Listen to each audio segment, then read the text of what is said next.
If you're a beginner triathlete, there is a very high likelihood that you panic when you're swimming, both in the pool and especially in open water. First thing, this is very normal. Most beginner triathletes tend to feel a sense of fear when they approach swimming. It's the scariest and hardest thing for most new triathletes to learn. Fortunately, there are 7 quick fixes that we can all do that will increase your comfort in the water in the pool and in open water, and they don't take very long to fix. We're going to get into all of them today so you can get on to whatever race you want. What's up, motivators? My name is Taryn. When ordinary people want to accomplish something extraordinary in endurance sports, they choose our totally free Motive training plans. You're ready to take on that next big challenge? Let's do it. The first reason that triathletes tend to panic in water is because the ratio of their air out to their air in isn't correct. What happens when we start to swim is naturally, because our face is in the water and all of the air is way in behind us, we want to hold on to all of the air that we take in. So we tend to unconsciously hold our breath when our face goes into the water. And what this does is we tend not to breathe out very much, and we take in a big gasp when we do breathe, so we have far more air going in than air going out. This results in a buildup of carbon dioxide in our lungs, which becomes a really panicky feeling to our brain and a major signal that we're running out of oxygen and need to breathe more. This is the exact opposite of what we should do. We should actually be focusing more on breathing out and then focusing a little bit less on taking in a breath. And you fix this by doing our Learn to Breathe drills. The Learn to Breathe drills will reprogram your brain so that the second your face goes into the water, you start breathing out really forcefully. You progress from just standing on the edge of the pool with your hands on the pool deck, breathing out and humming, breathing out really forcefully. Then gradually, as you get more comfortable, you can lift your feet off the bottom of the pool and float horizontally with your hands on the edge of the pool deck, kicking very gently, still humming and breathing out really forcefully. Then build that into putting one hand by your side and then turning to breathe. All of this is going to train your brain that the second your face enters the water, you should start breathing out. And then once you've learned to do that and you turn your head to breathe, you just take a very small sip of air, not a big gulp. This is what we call the reverse breathing technique, and in doing so, instead of focusing 90% of the time on getting air in, you focus 90% of the time on getting air out. And then the breathing in just takes care of itself with the exact right amount of oxygen that you need to make sure you don't feel that panicky, tight feeling in your chest. The second reason that triathletes will panic in the water is because they will tend to sink. And this is very common. Swimming is not very natural for us. We are very horizontal instead of being upright. We're in water instead of air. And unlike biking and running, where when we work harder, we don't actually tend to go much faster in the pool. We'll actually tend to sink, where when we sink, we get more panicked, and the more we panic, the more we sink. It becomes a vicious cycle, really. The second set of drills that you need to fix the sinking issue are our Learn to Float drills. You can come to these once you've developed comfort breathing. And what you're looking to do with the Learn to Float drills is be able to float across the surface of the pool with your back of head, your butt, and your heels kissing the surface of the water without you really having to move your arms or your legs much at all. The way you do this is still by keeping your hands on the edge of the pool while in the shallow end of a pool and just gently kicking. What you need to do to learn how to float is you need to learn how to press your chest deep into the water. Your chest has a lot of air in it, and that air is going to give you some buoyancy.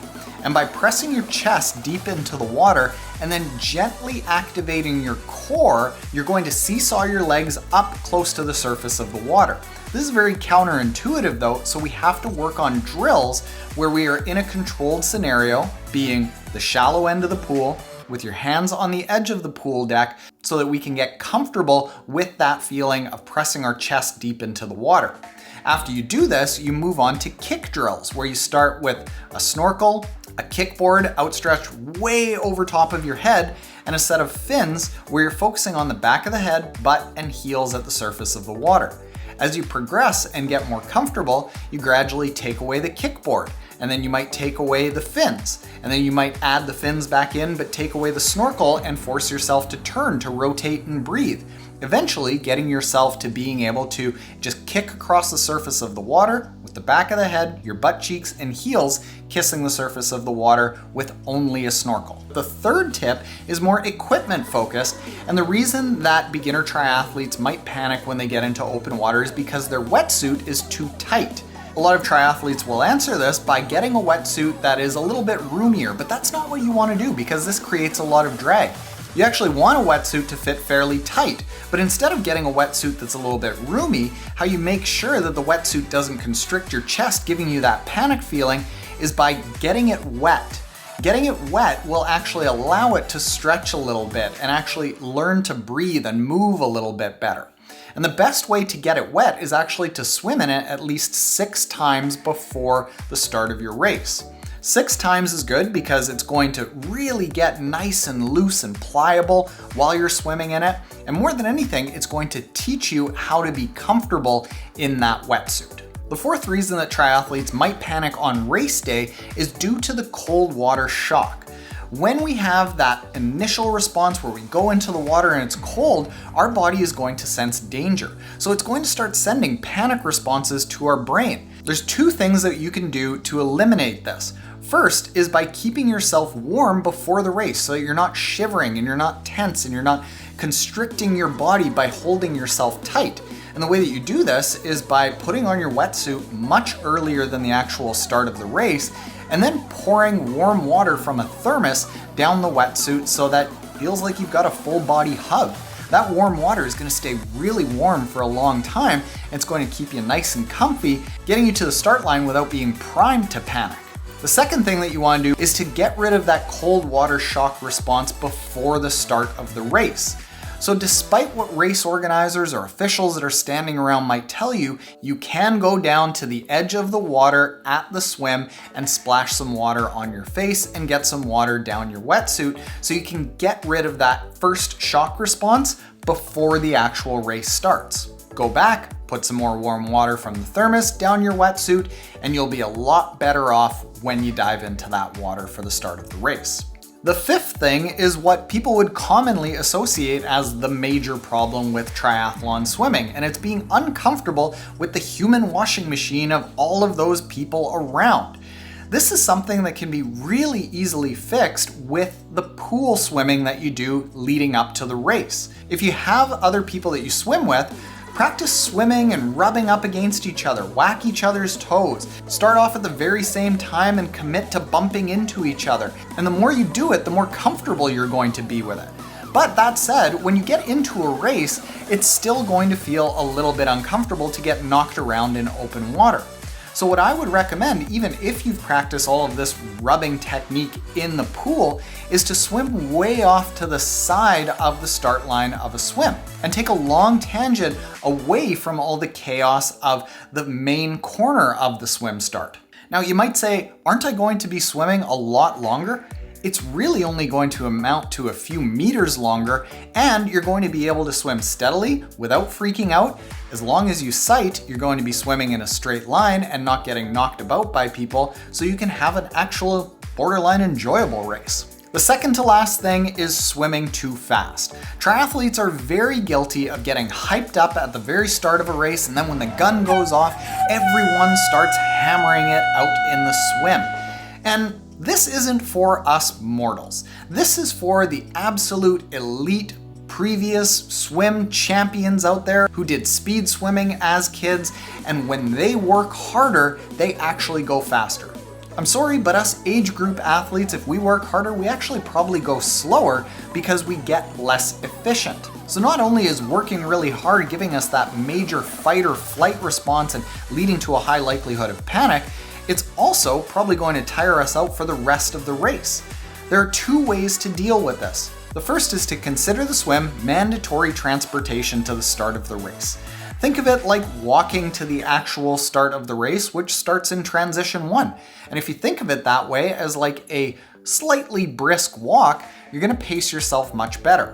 Second thing you want to do is in your workouts, and we do this in our motive workouts, is to practice surging and slowing down so that you get used to sending your heart rate really high and then recovering while you're swimming.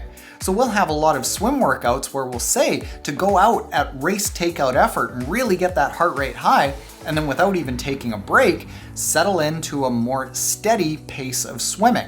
This is going to get you used to having that panic response, and instead of letting the panic response ramp up, you can calm yourself down while continuing to swim.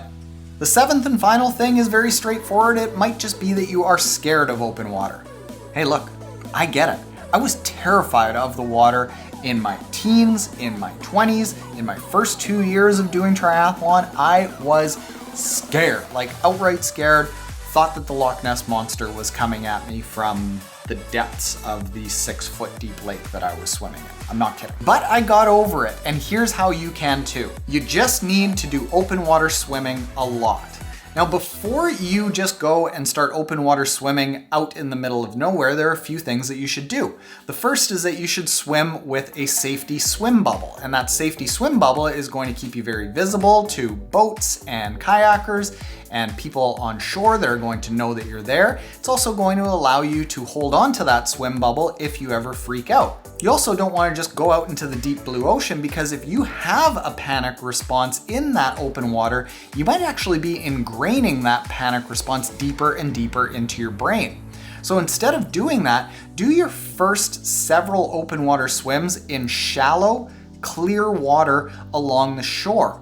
Make it shallow enough that if you do have little tiny moments of panicking, you just stand up, stopping that panic before it ramps up.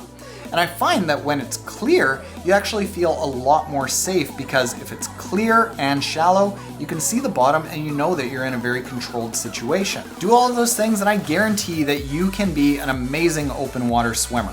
I know that because I went from being terrified of the water to setting record-setting 37-kilometer open water marathon swims, and doing so very, very calmly and comfortably. You don't have to do 37-kilometer open water marathon swims, but you certainly can take on any triathlon that you want. Now, if you want to get a handle on your breathing technique, because that's where most triathletes need to start, click the video that's on the screen right now. They'll walk you through our entire Learn to Breathe drill series. Later, motivators.